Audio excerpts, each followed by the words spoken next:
Hey there, so today we have another review, and this is another beer from the cellar. This is Apple Brandy BQE from Finback. So actually this one has a date on it. It's 2015, so Finback had to be super young at that point. I mean, this is a 4-year-old bottle, and so I guess the one that I reviewed was not a 2016, but a 2015. So I had already the bourbon barrel version. We got Apple Brandy right here. And again, this is an Imperial Stout, barrel aged Apple Brandy, brewed with coffee and chocolate.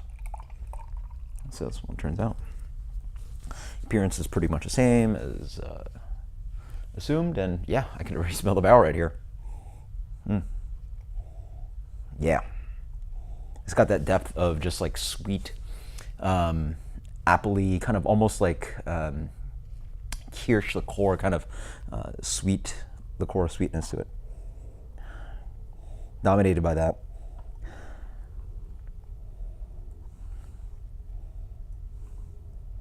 Yeah, it's got a little bit of a light, kind of like plain liqueur spirit quality to it. I mean, again, almost just think of something like vodka. It's spirit. It's boozy, but then there's a sweetness underlying it. There's that kind of yeah, a little bit of red delicious apple, a little bit of that kind of candied apple Halloween thing going on, and then some of that roast underneath. Cheers.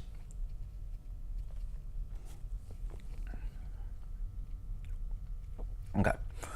So initial impression is that I'd say I prefer the bourbon barrel one. What's different here?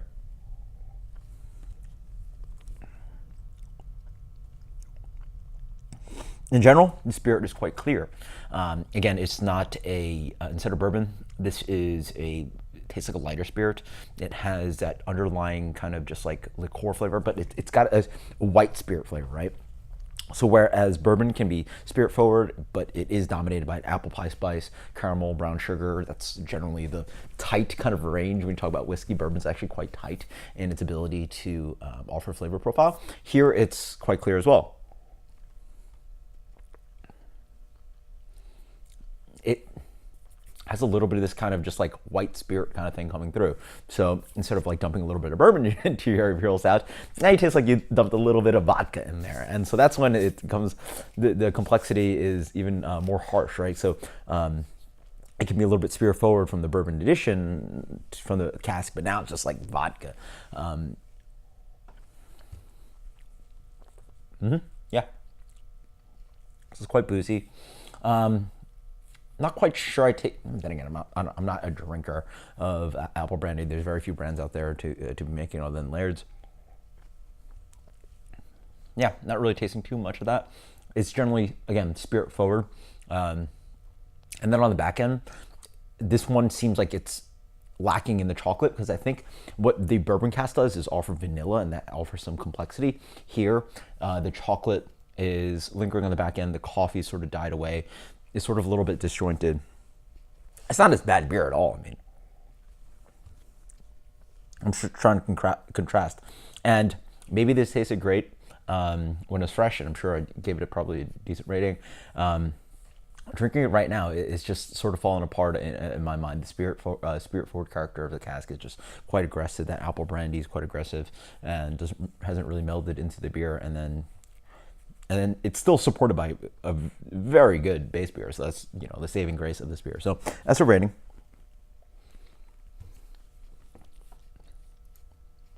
It is so boozy for a beer that's like 10, 11%. You know, you think this beer might have been like one of those big brewery beers at like 13, 14, 15, 16%.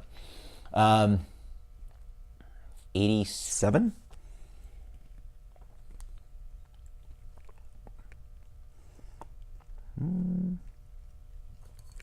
Sure, let's go with an 87. Still has that little bit of that creamer kind of mocha thing on the back end, which is still quite nice. A little bit of that coffee and chocolate mocha thing coming in. So until next time, guys, cheers. Hope you enjoyed some of these secret cellar picks that I had. Just trying to dig through the cellar. Until next time, guys, cheers. Thank you so much. Later.